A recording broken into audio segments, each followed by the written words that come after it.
Hey, we're in Mobile, Alabama at the Tennis Center for the USTA Southern 18 tournament.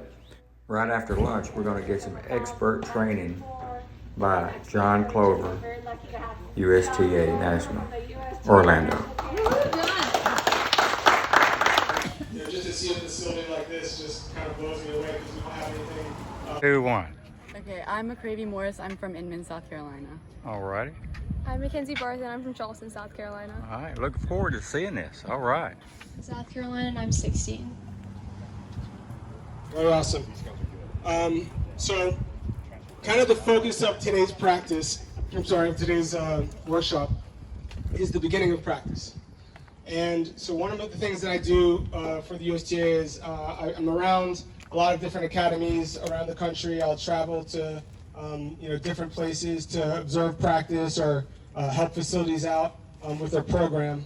And one commonality that I see is that the first 30 or so minutes of practice isn't utilized as best as it could be, in my opinion. And if your players, I know a lot of college coaches here, there's probably limitations on the amount of time that you have with your players. If you're a player that's in school and a junior, you girls in regular school? Okay, so if you're in regular school as well, there's a limitation on the amount of time that you can have on court. So you want to make every single second count. And there's a few different ways that we can go about this. So quick question here. What percentage of tennis would you guys say is physical, and what percent would you say is mental? Anybody? 80% mental. Any other thoughts or comments? 85 mental? 60-40, it's changeable. 60-40? Okay, so that's a question that I ask a lot of coaches and of players.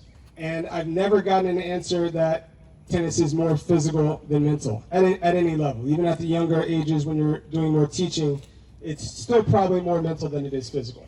So now the question I always ask is, what percent of time do we spend practicing the physical part of our game compared to the mental in general? 90. Yeah. So I would say for most of the facilities or players that I'm around, it's probably like anywhere from 99% physical to 1% mental to maybe like 70% physical to 30% mental. So what we try to do is we try to add the mental part of the game into how we prepare to play. Especially your players are coming from class, they're coming from, whatever, a car ride with their parents. There needs to be a transition time so now that they're super focused on the task at hand because you have a limited period of time. One of our core values is engagement. There's 4 things that we ask of our players all the time when they're on the court. These is what we call our non-negotiables. Effort, engagement, punctuality, and respect. At the junior level especially, maybe at the levels you guys are, most players are not able to play a match from start to finish with full engagement, fully dialed in. There's going to be like a 2 or 3 game stretch where they kind of check out a little bit, or they go away, they start making bad mistakes, and maybe they won the first set, and then, I'm down 3-0, then they dial it back in. So how do they get full engagement? Well, it starts on the practice court. So one thing that we have our players do is they all have journals. They bring the journals to their court with their mental areas of focus, their 2 tennis-specific areas of focus, and they're writing these down in the journal so they can keep themselves accountable and the coach is aware of what they're working on. The next thing that we would do before we even step on the court or touch a ball is we would do what we call DMP. That stands for daily mental practice. Okay, so for my players, what I'll have them do for their DMP is they might sit on the seat and they might spend anywhere from 2 to 5 minutes rehearsing how they would like themselves to behave on a changeover. So who here spends time practicing the changeovers? Who here spends time practicing the time in between points? Not many players, okay? When you're playing a tennis match, 75% of the time on the court is in between points. About 20 to 25% of the time is actually hitting the ball. So what do we do in those downtimes? How do we want to spend the changeover? How do we want to spend the time in between points? Okay? there's some specific routines that we practice so our players know exactly how they want to spend that time, so that when it's time to play again, their mind hasn't wandered. They haven't been watching the court next to them. They're not like, checked out. Okay, so these girls, when you girls are practicing, when you're getting ready to go out there for a practice, how long do you spend warming up, let's say in the gym or on the court? Like, what does your warm-up consist of? Normally I try to get to the courts like 20 minutes early so I can do like mobility and then run and then do like a dynamic warm-up. Yeah, I'd say our warm-ups are about the same length. Whenever I get there, I stretch and stuff and do some mobility and go for a run around the facility. I spent time working with, and he had developed a system, through kind of wearing this helmet, shooting a laser beam into your eye, and you see on the screen how quickly your eye locked into the ball. And the players that he did that with, the person who locked in on the ball the fastest, that was the best player. Second fastest, that was the second best player, all the way down the line. He did the same study with baseball players, and it correlated almost perfectly with their batting averages. Okay, so how do we practice hand-eye coordination drill? How do we practice seeing the ball sooner? Okay, so this is a big part of our practice. This is a big part of us warming up because this is what we're about to do on the court. So we're going to go through a couple drills. I'm going to have the girls do. I might not. Where you're hitting the ball, because yes, we have to warm up there. Kind of sometimes it's like, yeah, I'm hitting, but if you're aiming for that same place repeatedly, you got it in your mind. I'm hitting towards that blue line. I'm hitting at that same pace. Swings. They're so far back doing long swings. I would like for them to sometimes just try to shorten it out, get inside the court and take it a little bit like acceleration, They're just so I think if I see it like this, they can go 100 balls and do exactly the same thing, but they don't have a ball that they can just come in and just accelerate, compact, instead of just like letting it drop. I definitely agree with that, and commitment to the shot, match quality shot. Okay, there's one thing I haven't heard that sticks out to me when I watch this, and Hitting open stance and rolling the ball back in play. Nowadays, we have to get susceptible to the ball a little bit more, like cutting the angles more too. okay, so that's part of it. I think just the timing. I mean, it's so much of these points are won, that whoever gets the short ball first. And that's what a lot of the points that I've experienced is basically revolves around that. Who can get the short ball first, close out the point.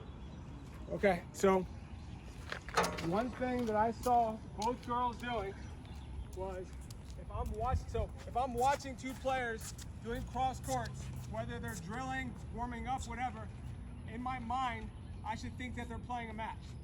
Okay, their movement to the ball should be the same explosiveness as their movement to get back. Okay? Both players were kind of in this general area. If there happened to be a stray ball that went up the line, you wouldn't have a chance to play it. Okay? Even when you're warming up playing crosses, if Wesley hits a ball line, I should be able to get there and play my backhand. Because, if I asked you, you guys know, like, hey, I generally want to recover to this area. We start the progress of this. This is the first step.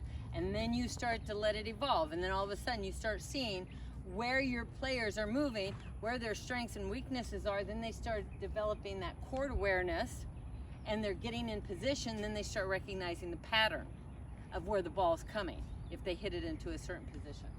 Okay? Tennis/football coach, right? 37 years of both. So what I did, I said, why don't we call these targets other than backhand, deep forehand, why don't we put a number on it? And now you can use it as a combination. All right, I want area one with your arms standing out. You see, that's the all area one. If it's not a deep shot, I'm just trying to get the ball back because I'm out of position. I want to keep it simple. Get started. My name is Devin Kratzer. I work for USTA Southern. I'm the manager of collegiate tennis. So thank you for coming to our third annual college night. We've got a great lineup for you tonight. We've selected one coach from each division. Okay, so we've got JUCO, NAIA, D3, D2, and Division I all represented up here. They were randomly selected, so they have some of them want to be up here, and others are a little bit shy. Got one down there at the end. He'll sing karaoke if you give him God. So tonight's focus, obviously the Q&A, is for you to ask any questions that you might have on college tennis. What recruiting looks like, what a day in the life looks like, whatever you're interested in, these coaches can answer it from a different perspective.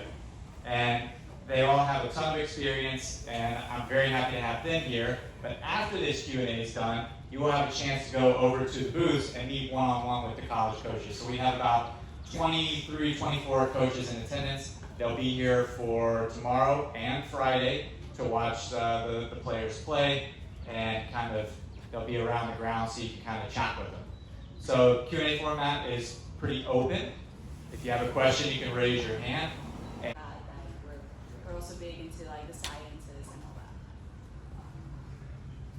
I'm Jackie Millette. I'm the head coach for both men's and women's tennis at Hines Community College in Mississippi. We're located just south of Jackson in a little town called Raymond. And we are in one of the most competitive conferences in JCAA because we have 11 schools in Mississippi that have JUCO tennis. And so we're one of the largest regions and very, very competitive.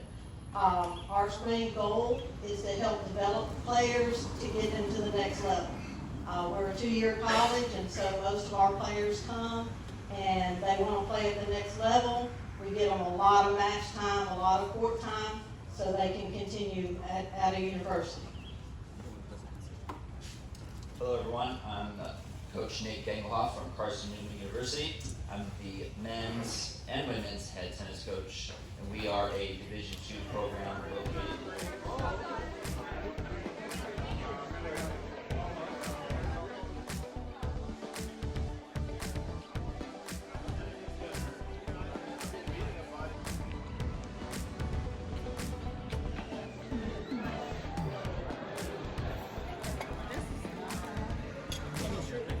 You may be able to taste it. That's good looking. It's for sure enough. The camera was